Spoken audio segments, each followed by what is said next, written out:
Stadler, where are you? Get back in your cubicle. I'm not paying you to uncubicle yourself.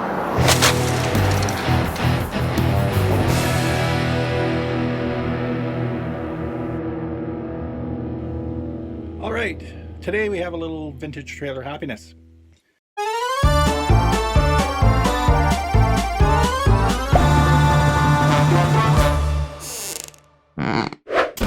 When I was parked at LaDonna's place, her roommate Kevin is an electrician. He helped me get my other lights going. Now, either that revealed that we had blown a fuse, or shortly after that, I blew a fuse. So, no big deal, blew a fuse, right? Well, when you're talking about vintage trailers, things get interesting. So basically what happens is the fuse that I pulled out that's blown has a little collar on it.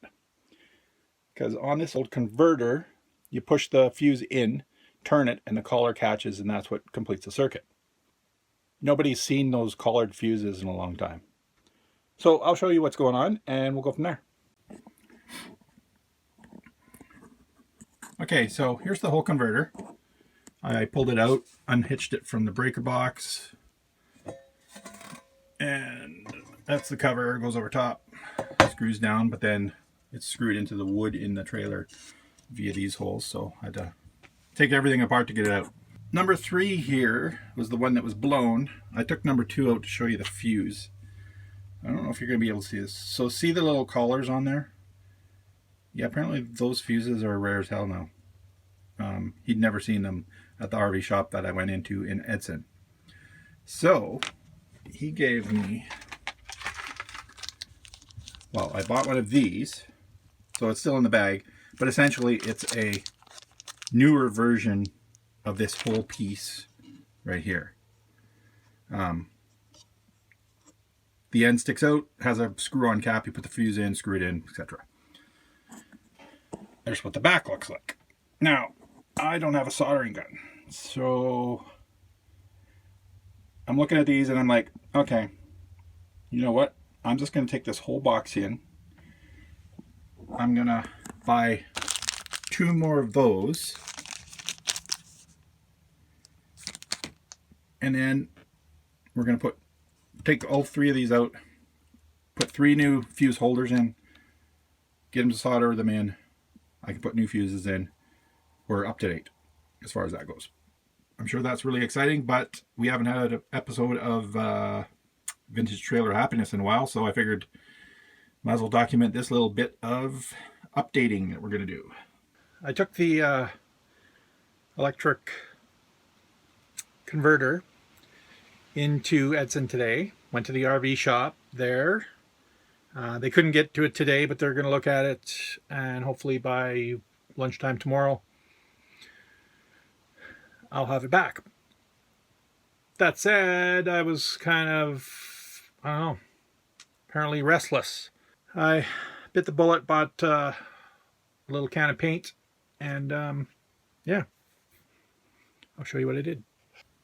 These cupboards above the sink and the stove, they were this paneling that's everywhere, but because there was some patching and that kind of thing, I decided to just paint them white. So I painted them a high gloss white, which is a little different than this flat white that's over here.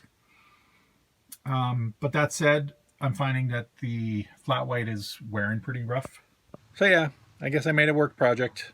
I got a bunch of photos edited last night, did a little writing, etc., etc. But apparently I needed something else to do. So I'm going to sign off and get back to this. This should almost be dry. I can take the tape off. And yeah, fun times and vintage trailer happiness. Alrighty, I'll talk to you soon. Bye. So it's Sunday, June 19th. It's the afternoon. I'm just packing up camp, which looks like that. So I'm getting ready to hit the road from Jasper. Now I spent 2 days here in the snaring campground in the Jasper National Park, and I had a friend stay with me. It was awesome. So how it worked is Edson I was there getting my part fixed, which is a whole other story because the part that I got fixed doesn't seem to be the problem. So I'm going to go off on a side tangent here for a second. $155. I got all the fuse receptacles replaced. They had to drill holes in the box to fit those new fuse receptacles. It was tested.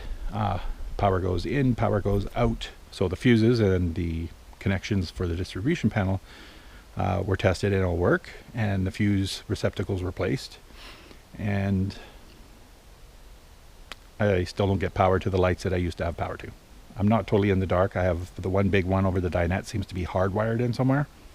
And I also have a strip of LEDs plugged into my power bar that my iMac is also plugged into.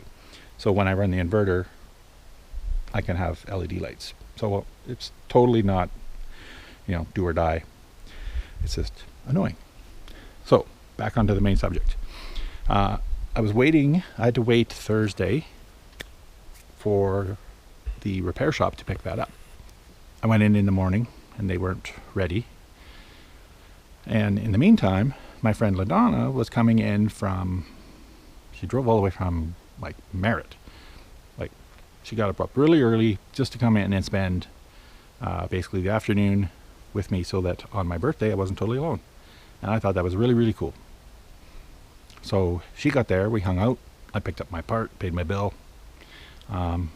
And then she got a room and I went back to my campsite. And the next day, I got up to leave and I messaged her to see where she was at. And she was just leaving too. So we met in Hinton and had coffee. And then from there, we were both coming to Jasper. She had an idea that she wanted to look for some earrings here. And I was coming here to check out whether I can afford to camp here and whether I was going to spend much time in the national park for a weekend or not. So it just so happened that while we were in Jasper, we wandered Jasper, the town site, for a little bit, and then decided to have some lunch. And over lunch she said, I've got everything I need to camp out of my van. Do you want company? So we split the campsite and we hung out. Did a lot of driving yesterday and got some pictures and some video, which I'll show you next. And it was an awesome weekend. We went down to Athabasca Falls and Sunwapta Falls, and it was busy. There's lots of people down there. We're definitely into tour season now. And then from there, we went up to Moline Lake. We got there late afternoon and we had lost all our sun. The sun had disappeared and we had dreary gray clouds.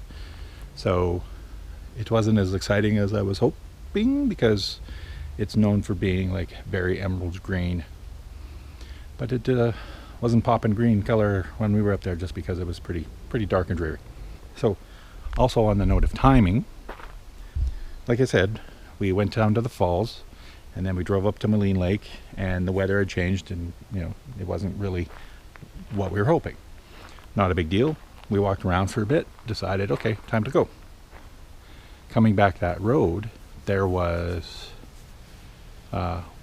one spot with a black bear, and then there was another spot where some people saw a grizzly bear right on the side of the road, but we missed that by a few minutes. But then there was a spot where we were blessed with a freaking amazing sight. It was a mama black bear and two little baby bears.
It's like working with a monkey.